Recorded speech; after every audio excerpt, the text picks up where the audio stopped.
আছেন? ভালো আছেন? কর্মকার ব্লগ চলে এসছে 005 আর আমার নাম অয়ন। এখন আবার আমরা ঠাকুর দেখতে বেরোচ্ছি। এটা আমাদের দুর্গাপুজোর ট্রিপ 2। এটা হলো আমাদের প্রথম ঠাকুর, দেখতে পারেন।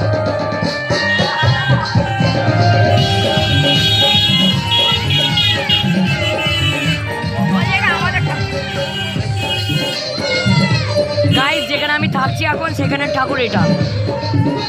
এবার পরবর্তী ঠাকুরের জন্য আমরা যাচ্ছি। এখন আমরা পরবর্তী ঠাকুরের দিকে এগোচ্ছি আসলে।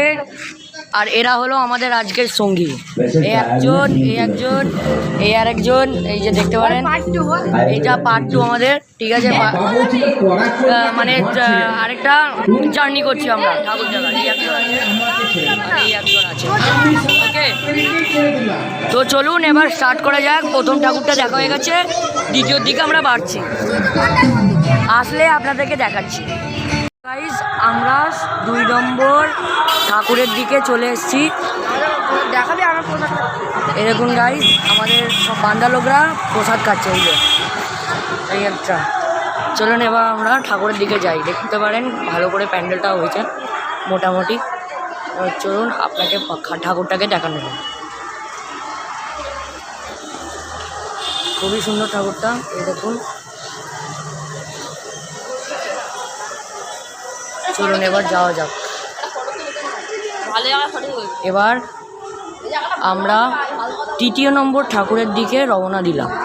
গাইস, এটা হলো 3 নম্বর আমাদের, সরি গাইস, এটা আমাদের 3 নম্বর ঠাকুর। খুবই ভালো হয়েছে। এই দেখুন সবাই আছে এখানে। হ্যাঁ, এই দেখুন গাইস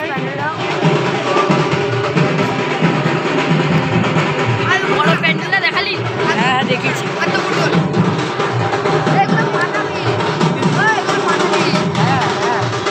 আরে ইউটিউবে ছাড়বো তো, তখন দেখি। দেখুন গাইস কি মিষ্টি ঠাকুরটা।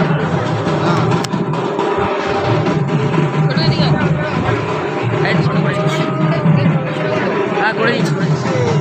এই দেখুন গাইস, খুব সুন্দর ঠাকুরটা, খুবই সুন্দর। দেখুন গাইস, চলুন এবার আমাদের 4 নম্বর ঠাকুরের জন্য। গাইস, এটা আমাদের 4 নম্বর ঠাকুরের দিকে চলে এসেছি। দেখুন সবাই আছে এখানে আমাদের।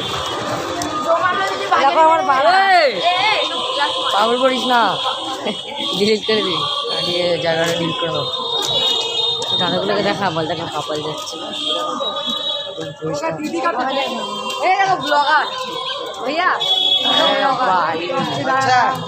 थैंक यू भैया। देखिए एक भैया जा रहे हैं, स्वैग से करेंगे सबका स्वागत। हाँ, চলো এবার আমাদের ঠাকুরের কাছে চলে এসেছে। একটু বড় মনে লাগছে আমার, কিন্তু তোমাদের কি লাগছে ওটা বলবেন। চলুন একটু ঢুকে যাই।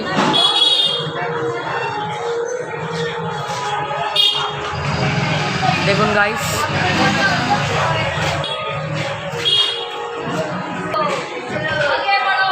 চলুন গাইস এবার আমাদের এই ঠাকুরটা হয়ে গেছে। এবার 5 নম্বর ঠাকুরের দিকে আমরা রওনা দিলাম। গাইস, এখন আমরা 5 নম্বর ঠাকুরের দিকে চলে এসেছি, ঠিক আছে। এই হলো তার প্যান্ডেল, খাতারনাক গলা, একদম চুম্বেশ্বরীওয়ালা। চলুন এবার এন্ট্রি নেব।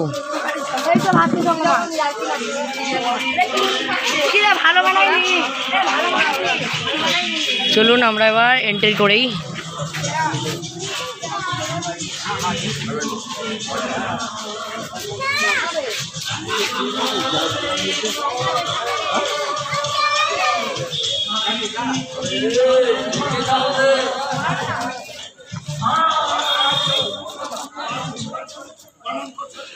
চলুন এবার এন্ট্রি করবো।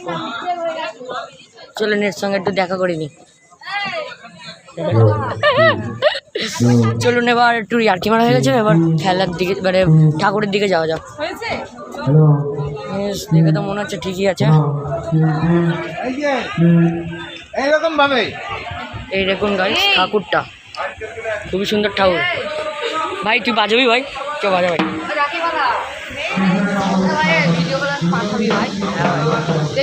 দেখুন গাইস, আরে ভিডিও তো আমি ইউটিউবে ছাড়ি, ইউটিউবে না আমার ফোনে পাঠাবি।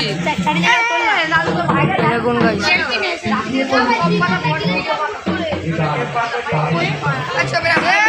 চলুন এবার 6 নম্বর ঠাকুরের দিকে যাওয়া যাক। কভারটা খুলে গেলে হয়ে যায়। গাইস, আমরা এখন একটা জায়গায় দাঁড়িয়েছিলাম, এই একজনের সাইকেল ঠিক করাচ্ছিলাম, কারণ এই সাইকেলটা খারাপ হয়ে গেছিলো। তো এখন আবার ঠাকুরের দিকে যাচ্ছি। ওকে গাইস, এটা আমাদের 6 নম্বর ঠাকুর, চলুন দেখে আসি একটু।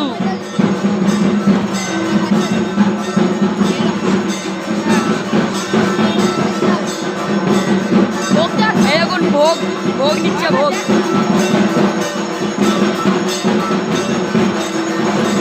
গাইস, ঠাকুর ওটা ঠাকুর।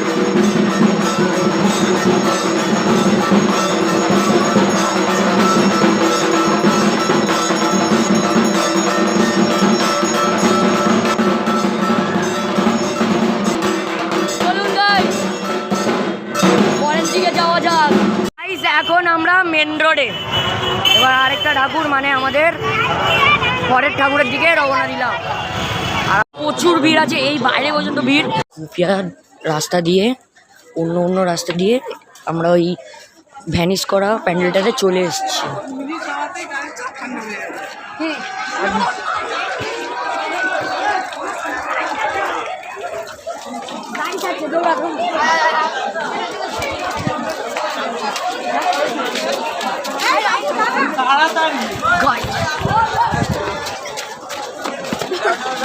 আস্তে করে আস্তে।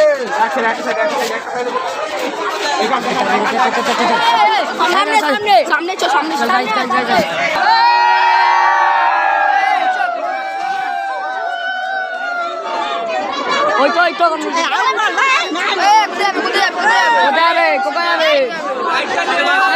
ওই লাইন নেবেন।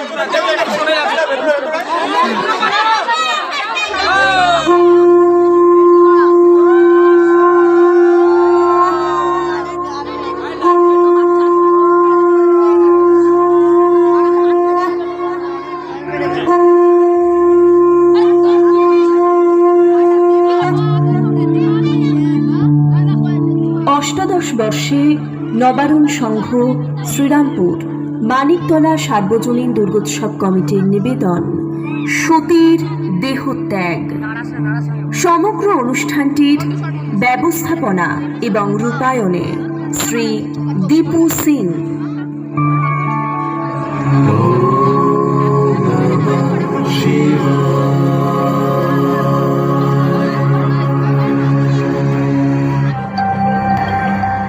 দেব, আমি নিশ্চিত করেছি আমাকে পিতার আয়োজিত যজ্ঞে যেতেই হবে। দেব, আমি নিজের অপমান সহ্য করতে পারি, কিন্তু আপনার নয়।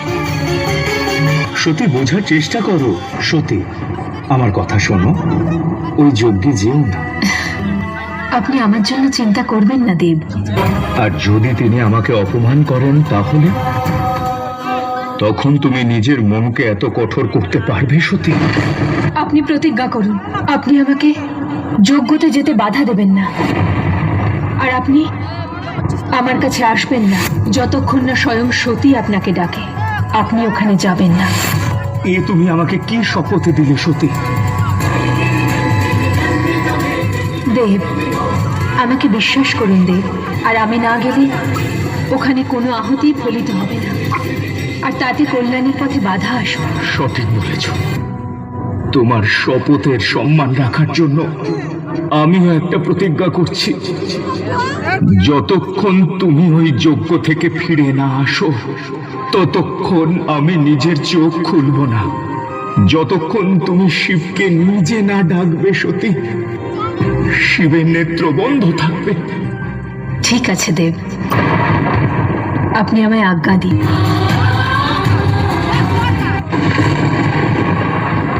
যজ্ঞের যজমান নারায়ণ, আমার পিতা ব্রহ্মদেব, আর এখানে উপস্থিত সমস্ত দেবতাকে সাক্ষী মেনে আমি প্রজাপতি দক্ষ এই মহাযজ্ঞতে প্রথম আহুতি দিচ্ছি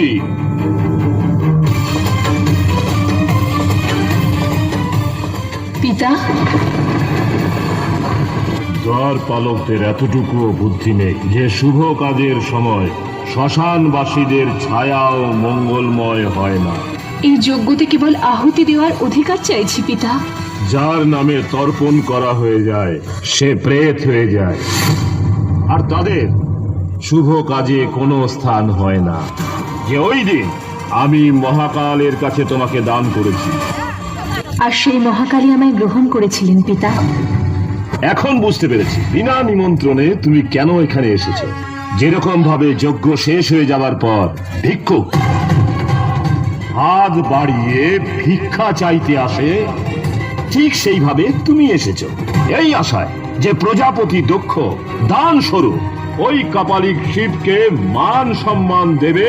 না, ওই কাপালিক শিবের জন্য আমার বাড়ি থেকে ভিক্ষা পর্যন্ত যাবে না। আমাকে বোঝাতে এসেছো প্রজাপতি দক্ষকে?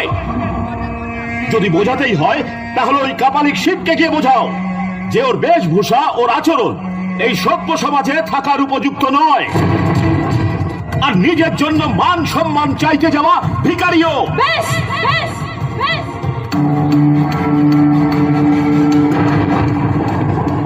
আমি আমার শিবের বিরুদ্ধে আর একটা মন্দ কথাও শুনবো না। এখনো পর্যন্ত আমি আপনার কন্যা হয়ে আপনার সাথে কথা বলছিলাম, কিন্তু এখন আমি শিবের অর্ধাঙ্গিনী হয়ে আপনার সঙ্গে কথা বলবো। প্রজাপতি দক্ষ, আমি অনেক প্রয়াস করেছি যাতে আপনি সত্যটা বুঝতে পারেন, কিন্তু আপনি তো সমস্ত মর্যাদা নষ্ট করে দিয়েছেন। এবার এখানে যজ্ঞ নয়, ধ্বংস শুরু হবে। আমি দক্ষপুত্রী শিবের অর্ধাঙ্গিনী সতী সমস্ত দিক এবং দেবতাদের সাক্ষী রেখে এই যজ্ঞের অগ্নিতে নিজের প্রাণ আহুতি দিয়ে দেব। আত্মাশক্তি আমি মহামায়া, সতী রূপে আমি শুধু ধরেছি মুখায়া। চেনো নাই পিতামর তোমার কন্যায়, সহিব না যেন আমি চরম অন্যায়। শিবরূপ রাখো এই শরীরে চরণ। আত্মাশক্তি আমি মহামায়া, সতী রূপে আমি শুধু ধরেছি মুখায়া। ভুলে না প্রজাপতি দক্ষে, আমি শিব ভক্তে। তেজিলাম আমি তাই প্রাণ, এ আমার শিবের গুণগান।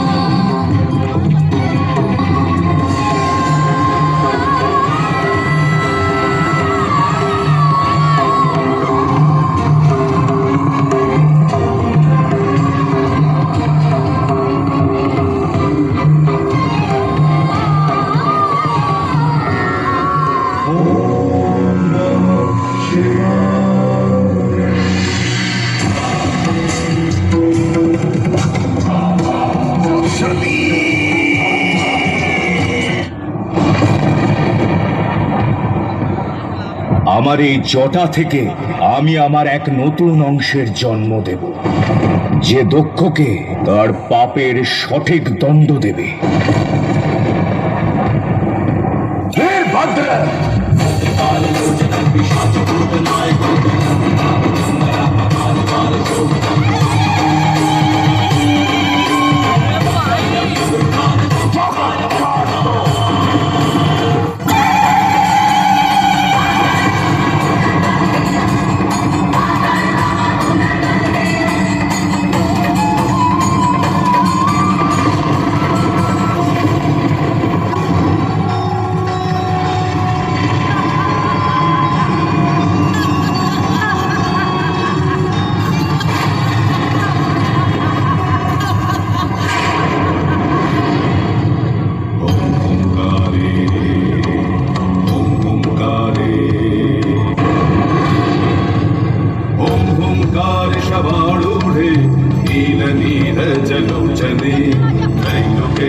मुखे देवी कालिकायै नमस्तुते।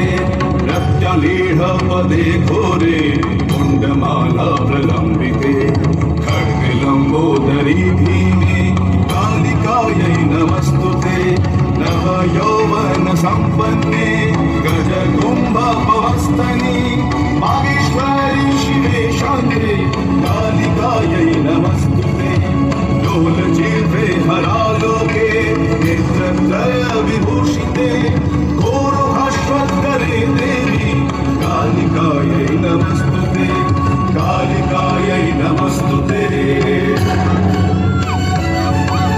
कालिकायै नमस्तुते कालिकायै नमस्तुते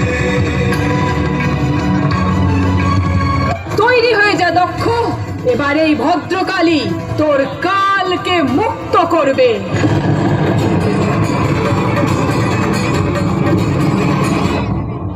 বাঁচান!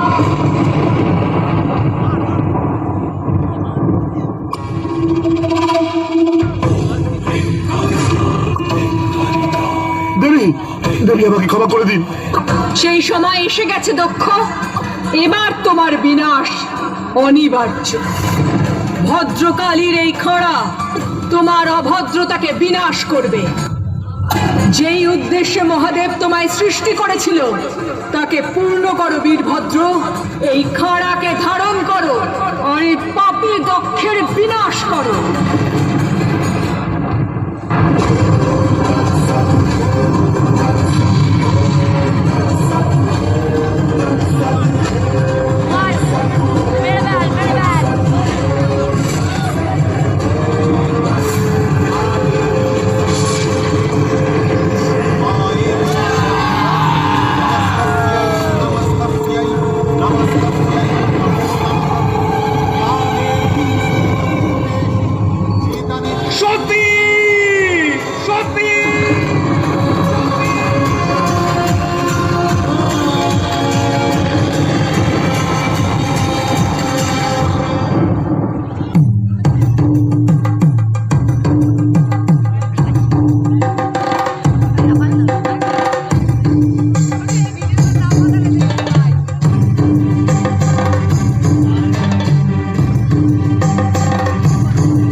যদিও সতীর শরীর মৃত, কিন্তু তার আত্মা সতত এবং শাশ্বত। আর কোনো অস্ত্রই তার আত্মাকে খণ্ডিত করতে পারবে না। না আগুন তাকে পোড়াতে পারে, আর না জল তাকে দ্রবীভূত করতে পারে, না বায়ু তাকে শুষ্ক করতে পারে। শরীর নশ্বর হতে পারে, কিন্তু আত্মা অবিনশ্বর। আর মহাদেব এই সত্য জানেন, কিন্তু নারায়ণ আপনাকে পুনরায় মহাদেবকে এই সত্যের উপলব্ধি করাতে হবে। আর যখন মহাদেব সতীর কায়ার মোহ থেকে মুক্ত হয়ে যাবে, তখন শুধু ওনার জন্যই নয়, বরং সমগ্র সৃষ্টির জন্য এটাই শিক্ষা হবে যে আমাদের সেই শরীরের প্রতি কোনো মোহমায়া রাখা উচিত নয়, যেই শরীর আত্মাকে ত্যাগ করেছে। কারণ এতে কেউই অগ্রসর হতে পারে না, আর চেতনাও প্রাপ্ত হয় না। আর সেই জন্য মৃত শরীরের বিনাশ আবশ্যক, যাতে ব্যক্তি সাংসারিক মোহমায়া থেকে মুক্ত হয়ে যায়। আর সতীর শরীরের ব্যাপারে বলি, যেখানে যেখানে সতীর শরীরের খণ্ড পড়বে, সেই সমস্ত স্থান পৃথিবীতে শক্তিপীঠে পরিণত হবে। আর আগত সময়ে তার এক বিশেষ উদ্দেশ্য থাকবে। গাইজ এবার এটা খুবই সুন্দর ছিল, এত সুন্দর ছিল কান্না পেয়ে গেল। চলুন এবার, আশা করি এই ঠাকুরটা ভালো লাগলো। এবার চলুন পরের দিকে যাওয়া যাক। এখন গাইজ অনেকটা ভালো হলো, এই যে নামাচ্ছে সবাইকে। তো এবারে এই যে দেখুন আমাদের বান্দা লোকরা যাচ্ছে একটু দেখা করার। ফটো দিবি তোরা, যা না ভিডিওতে আসবি তো, যা যা যা যা ব্লগে আসবো, যা যা যা যা। এই তো এই তো দেখুন মায়ের কাছে দাঁড়িয়ে আছে। চলুন এবার ঠাকুরের জন্য যাওয়া যাক। এটা আমাদের লাস্ট ঠাকুর ছিল, ঠিক আছে। আর আমরা এবার বাড়ির দিকে যাচ্ছি। আশা করি ভালো লাগলো। লাইক করবেন, শেয়ার করবেন, সাবস্ক্রাইব করবেন। Bye bye.